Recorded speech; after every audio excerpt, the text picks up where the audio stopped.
నా పేరు శివసాని ప్రవీణ్. ఈ యొక్క ఆలయ చైర్మన్.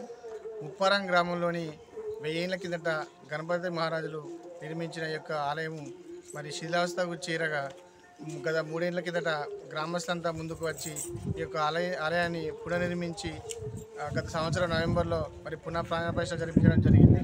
అందులో భాగంగానే మేము గత సంవత్సరం కూడా ఇక్కడ శివరాత్రి జరిపినాము, శివకళ్యాణం జరిపించాము.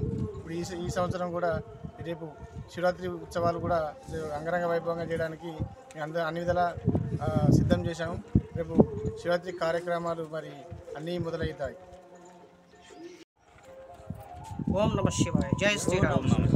జై శ్రీరామ్. జై శ్రీరామ్. భక్త మహాశుల విజ్ఞప్తి ఈ విధంగా తెలియజేయడం ఏమంటే, ప్రతి సంవత్సరం లాగానే ఈ సంవత్సరం కూడా రేపు అనగా 26 బుధవారం రోజున ఉదయం 5:30 నుండి విశేషమైనటువంటి అభిషేక కార్యక్రమాలు నిర్వహించబడును. తర్వాత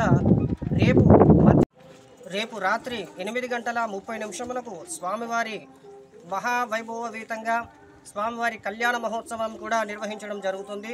అదేవిధంగా ఎల్లుండి అనగా 27 గురువారం రోజున స్వామివారి సన్నిధానంలో భక్తాదులందరికీ గ్రామ ప్రజలందరికీ కూడా అత్యున్నత రీతిలో మహా అన్నదాన కార్యక్రమం ఏర్పాటు చేయడం జరుగుతుంది. ఆ తర్వాత ఎల్లుండి సాయంకాలం 6 గంటలకి మహావైభవోపేతంగా స్వామివారి అమ్మవారి యొక్క శోభాయాత్ర కార్యక్రమాన్ని కూడా నిర్వహించడం జరుగుతుంది. ఈ యొక్క కార్యక్రమంలో ప్రజలందరూ భక్తులందరూ కూడా అత్యధిక సంఖ్యలో పాల్గొని ఆ యొక్క స్వామివారి కృపా కరుణా కటాక్షాలకు పాత్రులు కాగలరని కోరుతున్నాం. జై శ్రీరామ్. జై శ్రీరామ్.